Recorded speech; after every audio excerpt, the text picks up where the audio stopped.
Hello everyone, welcome back to my channel friends. आज हम लोग electrical machine network theory power system के question solve करेंगे जो यूपीपीएससी पॉलिटेक्निक इलेक्ट्रिकल लेक्चरर के लिए इंपॉर्टेंट है। चलिए वीडियो की स्टार्टिंग करते हैं। Question number first, a transformer gives maximum efficiency when. आपसे पूछा जा रहा है कि ट्रांसफार्मर मैक्सिमम एफिशिएंसी कब प्रोवाइड करता है। तो देखिए, जब कॉपर लॉस जो है वो आयरन लॉस के इक्वल हो जाते हैं तो ट्रांसफार्मर मैक्सिमम एफिशिएंसी प्रोवाइड करता है। मैं थोड़ा सा आपको आइडिया देता हूँ। देखिए क्या होता है कि ट्रांसफार्मर में दो लॉसेस होते हैं। ठीक है, पहला जो लॉसेस होता है उसको बोलते हैं आयरन लॉस। ठीक है, और दूसरा जो लॉस होता है उसको बोलते हैं कॉपर लॉस। जो आयरन लॉस होते हैं वो डिवाइड हो जाते हैं दो अदर लॉस में, उनको बोलते हैं एडी करंट लॉस। और जो दूसरा लॉस होता है उसको बोलते हैं हिस्टेरिसिस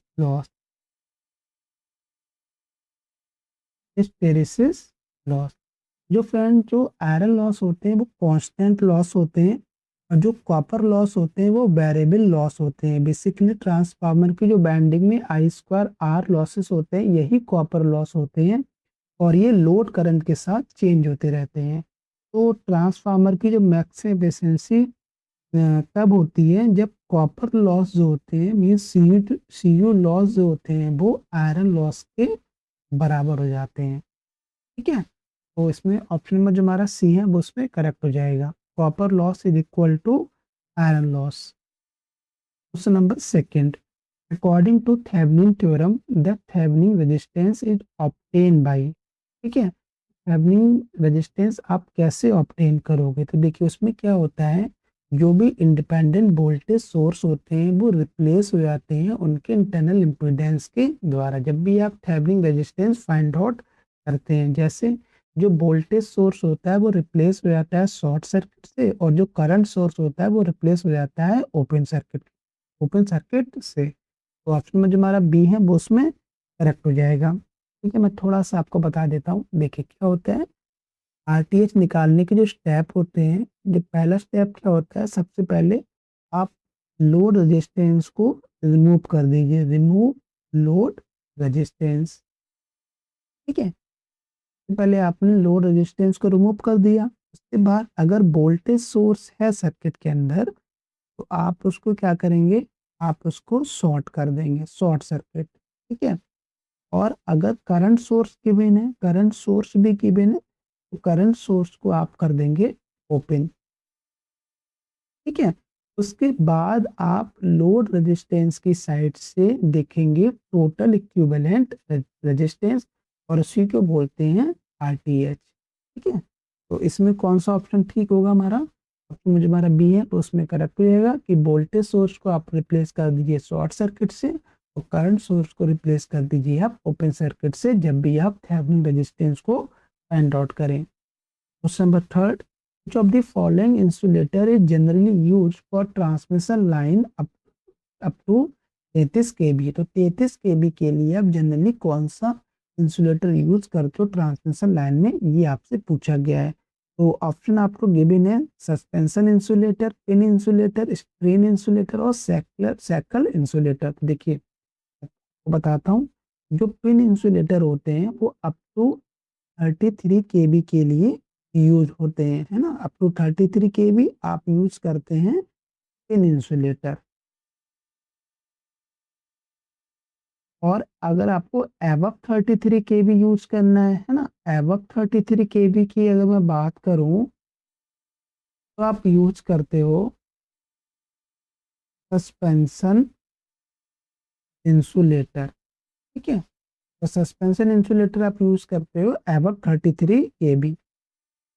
डेड एंड के लिए कौन सा इंसुलेटर यूज किया जाता है, तो डेड एंड के लिए यूज किया जाता है स्ट्रेन इंसुलेटर। ठीक है, स्ट्रेन इंसुलेटर। और अगर मैं बात करूं सैकल इंसुलेटर के लिए, तो ये यूज होते हैं डिस्ट्रीब्यूशन लाइंस के लिए।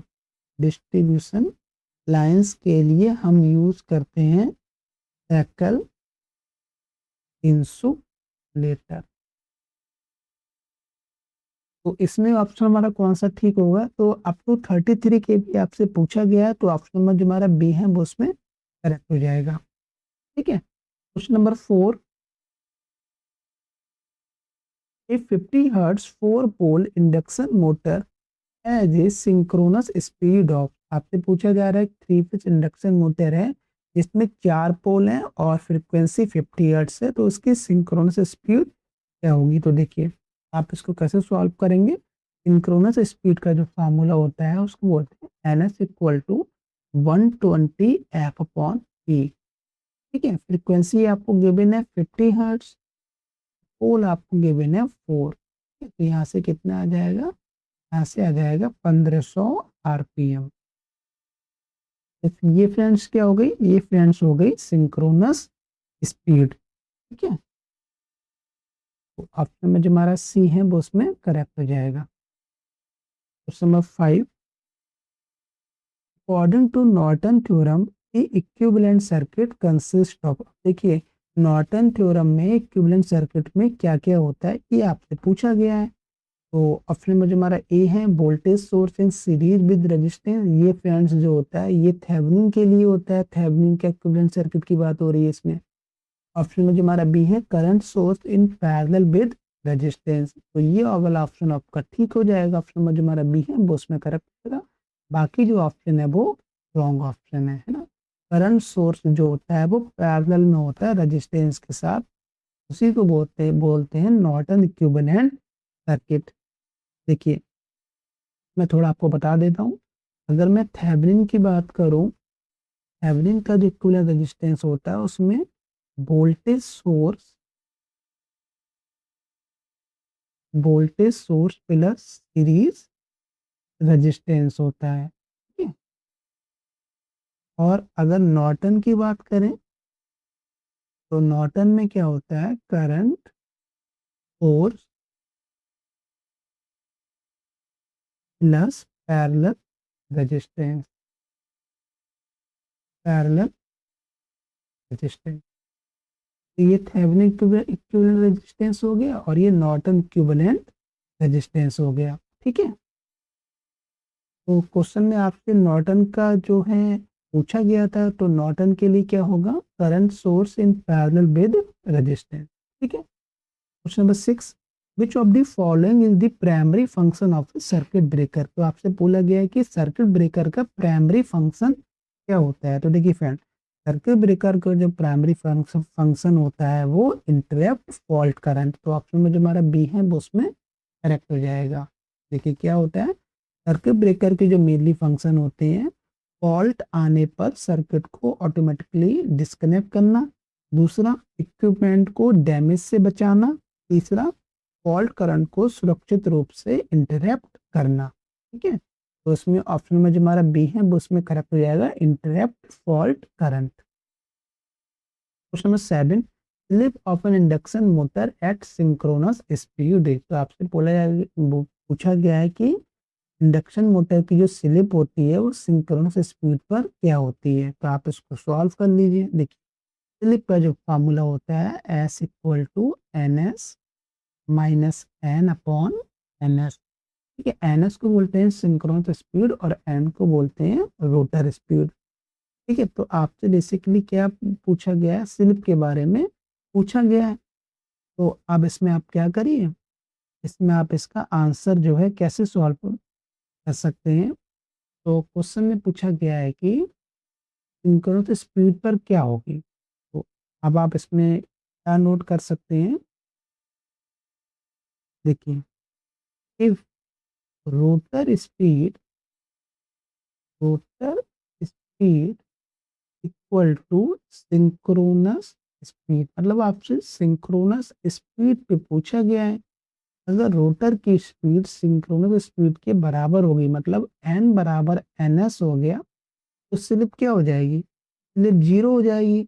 लेकिन कभी भी ऐसा नहीं होता है, इंडक्शन मोटर में रोटर कभी भी सिंक्रोनस स्पीड तक नहीं पहुंचता है ना, क्योंकि अगर दोनों की स्पीड बराबर हो जाएगी तो मोटर रोटेट ही नहीं करेगी। इसलिए rotor speed is always less than synchronous speed. But question में आपसे पूछा गया है कि सॉल्व करने के लिए कि सिंक्रोनस स्पीड पर स्लिप की वैल्यू क्या होगी, तो उस केस में स्लिप की वैल्यू हो जाएगी 0। अच्छा, स्टार्टिंग में क्या होती है, स्टार्टिंग में स्लिप की वैल्यू होती है 1। ये भी याद रखिएगा कि स्टार्टिंग में एट स्टार्ट स्लिप की वैल्यू होती है 1। और सिंक्रोनस स्पीड पर क्या होती है, सिंक्रोनस स्पीड पर होती है 0। सिंक्रोनस स्पीड पे स्लिप हमारी होती है 0। ठीक है, आई होप ये कंसेप्ट आपको समझ में आया होगा। ठीक है, तो इसमें कौन सा ऑप्शन ठीक होगा, ऑप्शन में जो हमारा बी है वो उसमें करेक्ट हो जाएगा। Question number 8, superposition theorem is applicable only to, आपसे पूछा जा रहा है कि सुपरपोजिशन थ्योरम एप्लीकेबल होती है लीनियर सर्किट पे, नॉन लीनियर सर्किट पे, मैग्नेटिक सर्किट या फिर डिजिटल सर्किट पे। तो देखिए फ्रेंड, जो सुपरपोजिशन थ्योरम होती है वो केवल और केवल लीनियर सर्किट पर अप्लाई होती है। ठीक है, क्या होता है, यदि सर्किट में कई इंडिपेंडेंट सोर्सेज होते हैं तो एक समय में एक सोर्स को एक्टिव रखकर बाकी इंडिपेंडेंट सोर्स को डीएक्टिवेट किया जाता है। एक बार में आपको एक सोर्स को कंसीडर करना होता है सुपरपोजिशन थ्योरम में। Question number 9, which device is commonly used for power factor improvement in industry, मतलब इंडस्ट्री में अगर आपको पावर फैक्टर को इंप्रूवमेंट करना है तो आप कौन सी डिवाइस यूज करते हैं। तो फ्रेंड इसका ऑप्शन होगा कैपेसिटर बैंक हम लोग यूज करते हैं पावर फैक्टर इंप्रूवमेंट के लिए। मैं थोड़ा आपको बताता हूँ, जो अधिकांश इंडस्ट्रियल लोड जो होते हैं वो इंडक्टिव लोड होते हैं, इसलिए उनका पावर फैक्टर लैगिंग होता है। ठीक है, अब कैपेसिटर बैंक में क्या होता है, कैपेसिटर बैंक में लीडिंग रिएक्टिव पावर देता है, लीडिंग रिएक्टिव पावर को ये कंपनसेट करता है, जिससे पावर फैक्टर इंप्रूवमेंट हो जाता है, लाइन करंट की वैल्यू कम हो जाती है और लॉसेस भी क्या होते हैं, लॉसेस भी कम हो जाते हैं। ठीक है, तो इंडस्ट्री में अगर आपको पावर फैक्टर को इंप्रूवमेंट करना है तो आप कैपेसिटर बैंक का यूज करते हैं। ठीक है, अब आते हैं क्वेश्चन नंबर 10 पे, विच डीसी मोटर है दी हाईएस्ट स्टार्टिंग टॉर्क। देखिए फ्रेंड, सबसे ज़्यादा स्टार्टिंग टॉर्क जो होता है वो डीसी सीरीज मोटर का होता है। ठीक है, तो अपने जो हमारा बी है वो उसमें करेक्ट हो जाएगा। अब मैं आपको थोड़ा सा इसका कंसेप्ट बताता हूँ। देखिए, स्टार्टिंग टॉर्क क्या होता है डीसी सीरीज मोटर में, टॉर्क जो होता है वो बेसिकली फ्लक्स और आर्मेचर करंट के डायरेक्टली प्रोपोर्शनल होता है। ठीक है, अब स्टार्टिंग में क्या होता है, जो फील्ड फ्लक्स होता है और आर्मेचर करंट होता है ये दोनों अधिक होते हैं। ठीक है, इसलिए स्टार्टिंग टॉर्क भी क्या होता है, सबसे ज़्यादा अधिक होता है। ठीक है, तो ऑप्शन में जो हमारा बी है वो उसमें करेक्ट हो जाएगा डीसी सीरीज मोटर। एंड मिलते हैं नेक्स्ट वीडियो में। नेक्स्ट वीडियो में आपको फर्दर और क्वेश्चन कराऊंगा। ठीक है, थैंक यू।